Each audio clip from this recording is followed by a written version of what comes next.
Yeah, I'm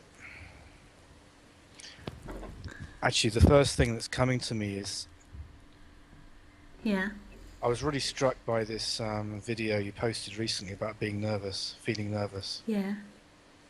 and was wondering if because I once was online with you in the summer, and I was wondering, God, will I be somebody who just plays intellectual games and isn't really engaging with it, and will be sort of draining for you? You know, you were saying, well, I don't like it if someone Oh, yeah, isn't really engaging with this. They're just, you know. yeah. And so Oh, actually, what I'm feeling now is that a yeah, fear that maybe you will think I'm not really, you know, I'm yeah. not really doing this. And where do I appear? Like where that image of me and what I will think of you or what I feel of you, where does that appear in your experience?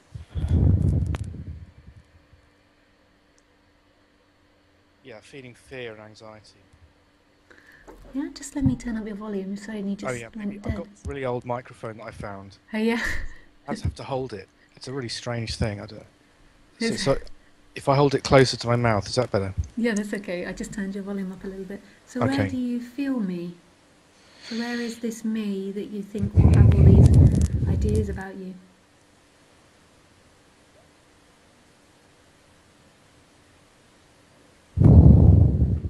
There's a kind of racing heartbeat, and a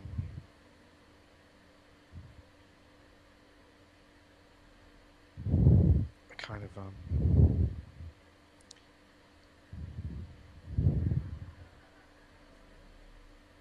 it's funny. I'm quite finding it hard to feel because I've become aware of how out of touch with my body I have been for years. Yeah, And I'm more in touch now. I'm more in touch than I used to be, but I still find it hard, yeah, actually, to because I think it goes into my head. You yeah. know, And it so you becomes tell the this. story of it faster Yeah, than you feel the feelings of it. yeah, So, yeah, yeah, so you've told me the story of it. So you've told me that you feel a particular way,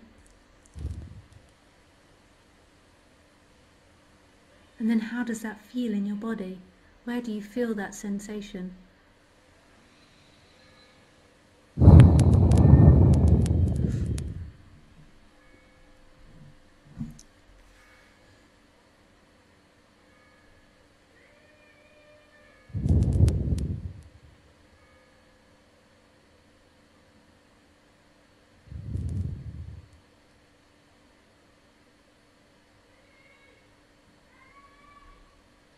yeah. I feel tension in my shoulders, like a sort of retraction. You know, a protective movement, and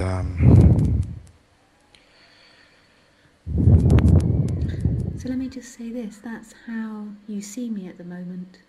You don't actually see me, who I truly am. What you see me, really, is how I make you feel. That's yeah, how you're judging me. Not that I'm criticizing you for judging me, but that's your perception of me, is this pain, this contraction. And then the story tells you she won't like me or I'll be a drain on her.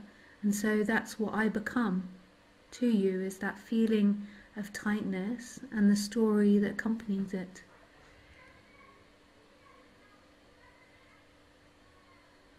yeah. It's funny. I can see that.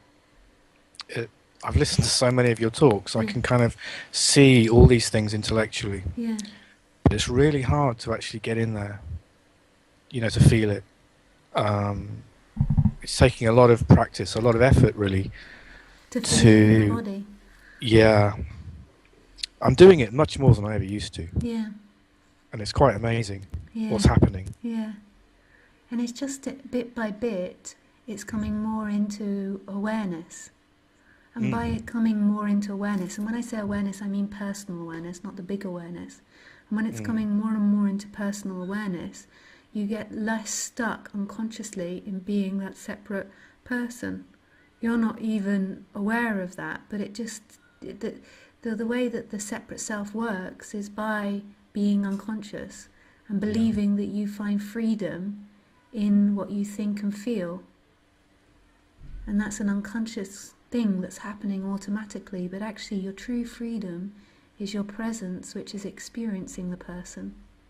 But it's almost like two things have to happen. There has to be the realization of that, which belongs to no one, and then in the personal world, it coming to light more and more, where you're seeking for freedom in time.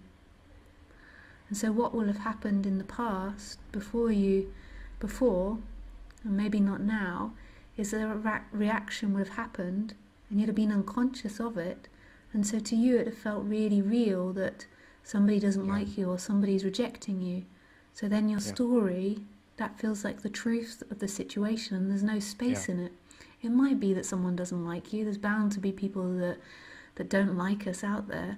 But so it's not like your mind is always wrong, but it's seeing that it's just simply thinking and simply feeling that's appearing in a boundless space. And it's there to help us. It's not there to hinder us. And it becomes a hindrance when there's these unconscious things happening. So it's just bit by bit becoming more and more aware of what's happening. It's amazing. It is amazing because I have felt that effect that you're describing. Yeah. Of feeling not so shaken about, not so really painfully impacted by experience. Yeah. That's great. And the irony is, it's the more I feel it in my body, it's really unpleasant, it's horrible, but it actually feels better than when it's unconscious. Yes. It's a real paradox. Yeah. And what will begin to happen is the light sounds so dramatic and romantic, but the more that you stop trying to run away from the sensation, the more that stillness comes present. And that stillness isn't coming present for you, it's for itself, it's always been there, but it sort of opens up.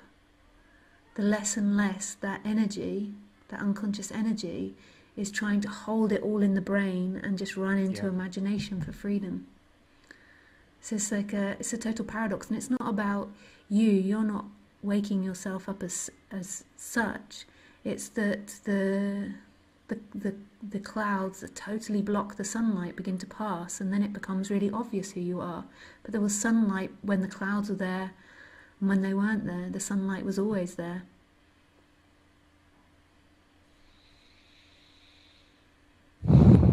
It's just that big cloud, that unconscious cloud of you, just makes it feel broken. You forget where everything comes from, where the source of the light comes from, or it seems like it's forgotten in the experience.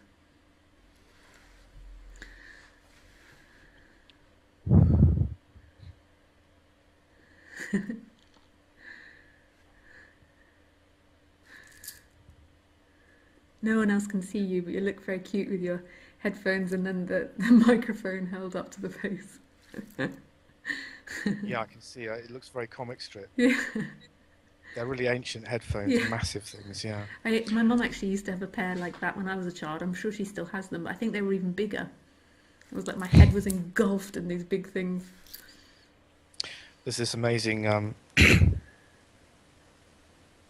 studio session with Jimi Hendrix where he's talking about his headphones and he calls them my ear goggles.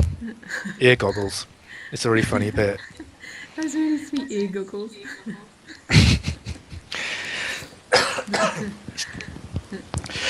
One thing that's actually been weird is that, and it's also, in fact, that was going to be my original question, this thing about what is never affected and what is free. Yeah. And I find that fascinating when you talk about what isn't affected, because I guess you realise that you're having to use the language of objects, even though it's not a thing. So it's actually not a thing that's never affected. Yeah. The sunlight is a good example of that. Like thinking of sunlight. I know we've got the ability to think of in that we've got the ability to think of night, but if you just imagine light, sunlight, It's never affected by anything, and we wouldn't see if there wasn't sunlight. Like, it's never affected by anything. It's kind of invisible, but it's there. And then if you think of the clouds as a separate person, and there's still sunlight. When the clouds are there, there's still the seeing of everything. But then when the clouds part, then it becomes really obvious where that sunlight comes from.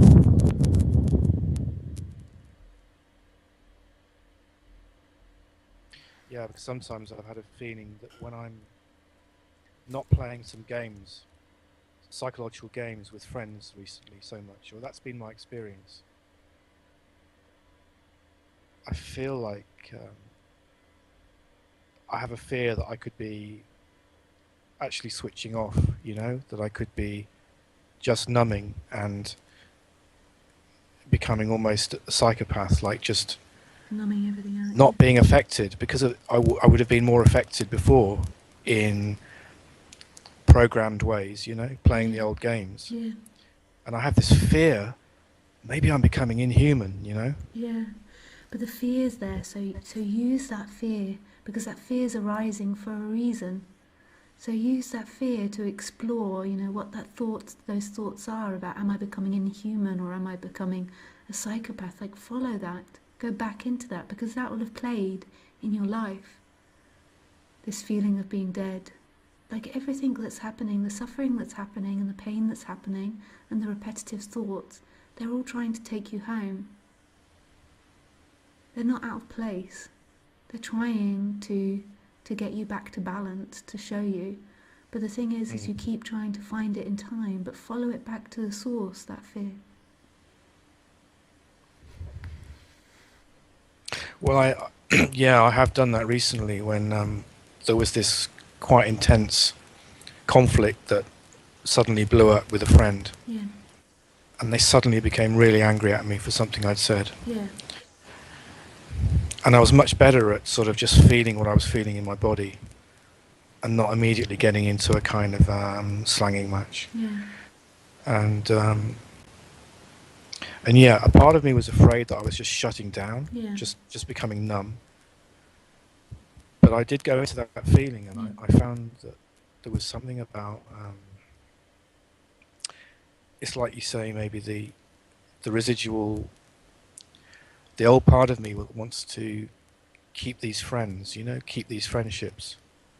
It's like the fear of being rejected. Yeah. And I think I used to be too affected. I mean, you know, insecurity and being too affected by other people's criticism. And I think that's why I think I'm a psychopath. If I don't overreact, if I don't feel really hurt or feel really like I need to really massively question the way I'm behaving, then I feel that maybe I'm becoming a psychopath. And I think that's because probably I used to overreact. And like you say, maybe it is becoming more into balance. See what I mean? So the contrast. I would say that it's more than likely to do with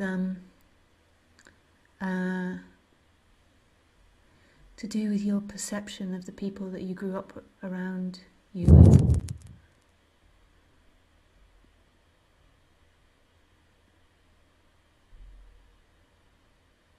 I might be wrong. I just go with feelings, and I would examine the way in which you perceived people as a child that didn't react and the ones that did react. You see, if someone does react to you, then you've got more of a chance of getting what you want. If someone doesn't react to you, you've got no chance of getting what you want. But I'm not saying don't react. Like, I can sometimes have arguments with people where I get reactive, and sometimes that becomes a really beautiful thing. Like, I wouldn't say I have big arguments now. Like, when I was younger, I used to have a lot bigger arguments. But sometimes you need to shout it out. Sometimes it can be very difficult being in close relationship with people. But just see what your perception is. And in me saying about Yeah. shouting, in no way just to say it to everyone else, because you have the responsibility of lots of people listening. I'm not talking about abusing each other in any way, just so everyone's clear about that. But sometimes you need to say, nah, it's not my fault, I didn't do it. Like sometimes you really need to be forceful, but not in an abusive way. And then we have to go into definition of abuse. But anyway, forget that. But I would, talking to you, I would recommend examining the way your mum and dad, your brothers or sisters, or close relatives used to react, and your perception of that. And your fear of them reacting or not reacting.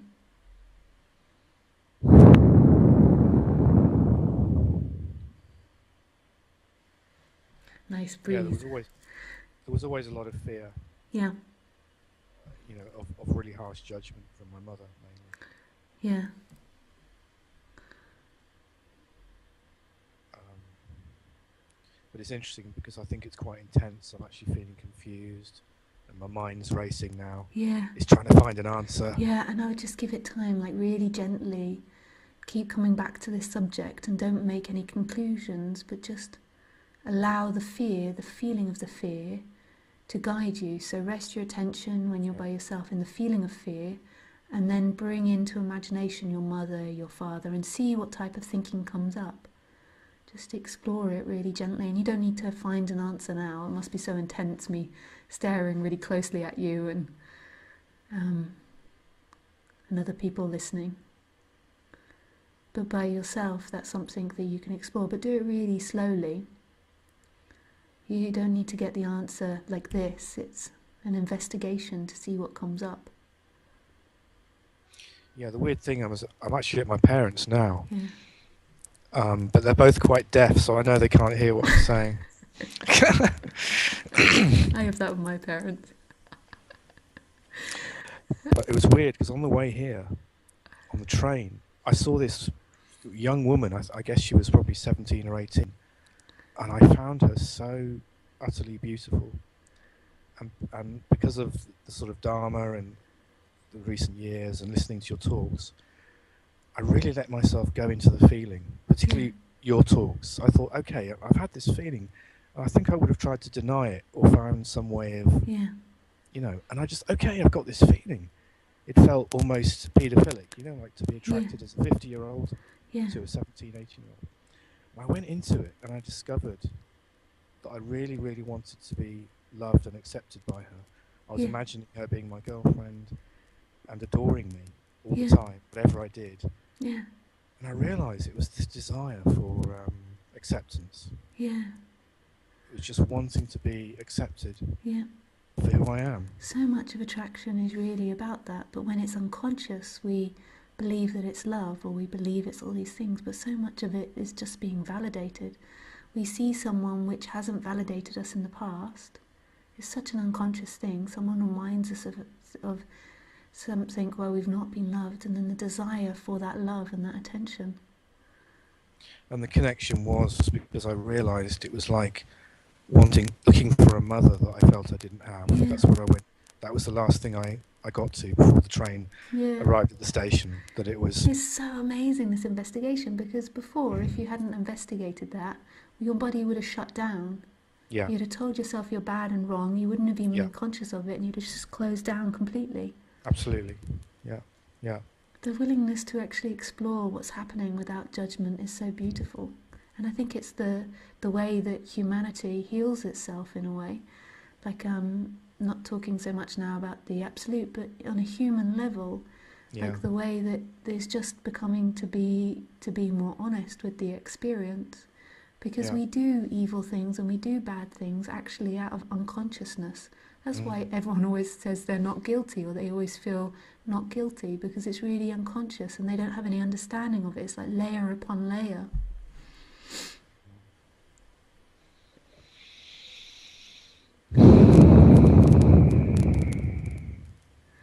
And so the connection was the sort of harsh judgment, from my mother.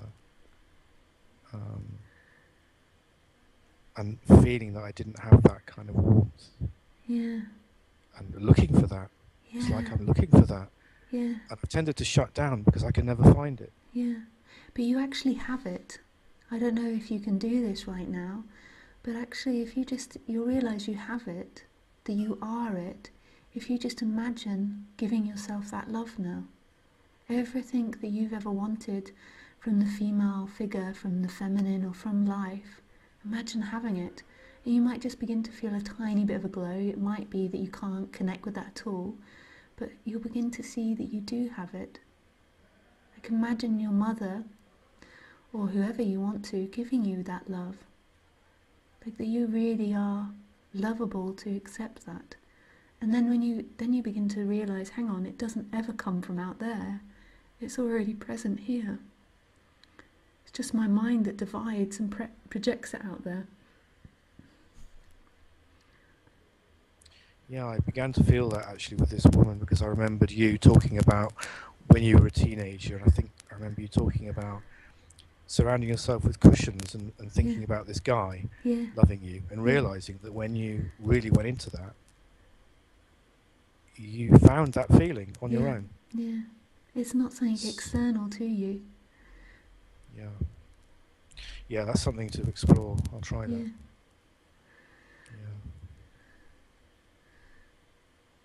Yeah. Yeah. It's funny, I'm really looking forward to the retreat in France. But I'm also terrified because I'm really drawn to the way you do this, because I don't know, you just seem so spot on from where I am. And yet, because I know you can kind of, in a way, see through, I find that really terrifying. I think, oh my God, what have I done? Well, don't worry. But it's what a part of me somehow really wants. And when that fear comes up, I'll be there to point you back into your freedom, that your freedom is in the middle of that fear. Your freedom is where that fear comes from.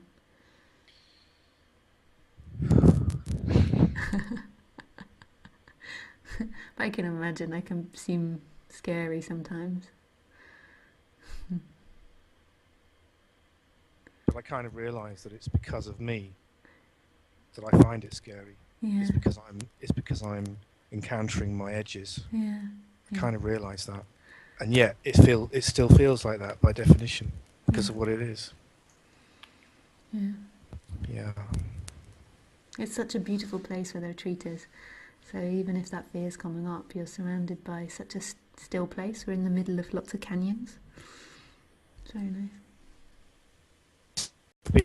Really intense in a place not that far away from there. Have you heard of Martin Aylward and the Moulin de Chave? What's it called? Moulin de Chave. Yeah. It's a retreat. Yeah, Martin Aylward and Gail Aylward. But I think it's towards. It's near Périgueux. Yeah, which is towards Biarritz, that way. So I'm Toulouse. Yeah, it's sort of north. It's northwest from you, I think. Yeah.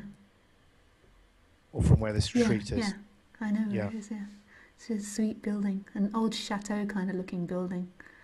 Right on the edge of a river. Yeah. Oh, you mean the Moulin? Yeah. Yeah. No, it's like not an the old one that I'm going to, but the one that he has. Oh yeah, it's amazing. It's the most beautiful place. Yeah. It's incredible. It's an old jewellery factory that was built by a river so that they could use the water power in a wheel. And I've had some pretty intense times there. Aren't they quite Buddhist? Yeah, they are. I don't know what. Martin Aylward's associated with the Gaia House. Yeah, that's it, Gaia House. Yeah. But he's quite freestyle. Yeah. You know? Yeah, no, I've read their site because I was looking for a retreat centre in the area. But I'd known about him when I used to be a practicing Buddhist. I knew about Gaia House and all the different teachers. Yeah. Anyway, I've got a one-to-one with you coming up in a few weeks' time. So. Oh, nice. Yeah, and we might be driving people a little bit crazy because your audio is not great. It keeps pulsing and going quiet and then really loud and then quiet. I don't know if everyone else can hear that, but in my headphones it's like that. Sorry. That's okay. That's what happens. You're not a tech man. You're not like an audio man. So. Okay, so yeah, pass it over to someone else. Yeah, lovely speaking with you. Thank you very much, Keith. Yeah, speak. Thanks. Thanks, Bye. Lisa.